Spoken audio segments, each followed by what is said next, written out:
today. So last week we told you about a fundraiser right here in Savannah for a beautiful little 9-month-old with a series of heart conditions that were really negatively impacting her health. This morning we get to meet her. That's right. What this little girl has already had to endure in her short life is more than most of us can even imagine. Now, when Peter and Michaela Mara found out they were expecting in 2013, that joy was short-lived after receiving that devastating diagnosis. And while the journey has been long and expensive for the young family, the community has stepped in to help and is asking others to do the same. Here's our story. Brayden Mara is just 9 months old, but already she's a fighter. You see her, she keeps growing, she kept putting on the weight. Yes, the little girl with the big blue eyes, infectious smile, and those cheeks. Well, she seems to be defying the odds after a heartbreaking diagnosis. Everybody who sees her says they can't believe that there's something wrong. Something is critically wrong with this child. Brayden's dad, Peter, says when his wife, Michaela, was just 21 weeks pregnant, doctors diagnosed their baby with a heart defect.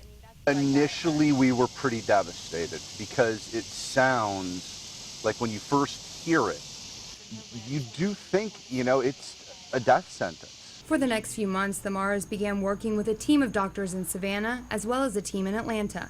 You start realizing that while it's really bad, to find that out early, the fact they caught it as early as they did allowed them to have a plan in place. And that gave us kind of something to focus on. I think what was important for me was realizing it was completely out of our control. The Maras called the months that followed a roller coaster of emotions. And on November 13, 2013, baby Brayden was born in Atlanta. She had her first open heart surgery just 2 days later. And I was recovering from a C-section, so I was not able to be there. So. And just 8 short months later, what the Maras and their doctors called the big one. That was bona fide open heart. That surgery provided a temporary fix but couldn't fully repair the defects. So more surgeries will be needed in the future, something that weighs heavily on the parents emotionally and financially. Even with insurance, these things can get really expensive. So family and friends right here in Savannah decided to help, most recently hosting a fundraiser and also setting up a website in Brayden's name to accept donations for current and future medical expenses.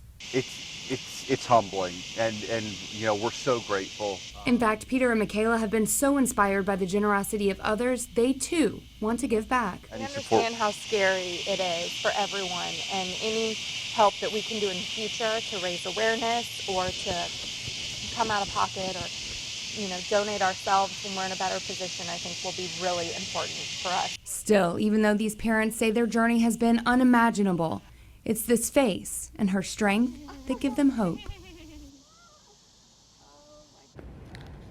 The Maras say because of medical advances and Brayden's resilience, they're optimistic for the future. But she will need more surgeries as she grows in the next one before she's a toddler.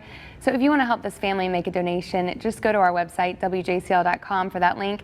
Type in keyword Brayden. Of course, you can see the link to the website as well on your screen.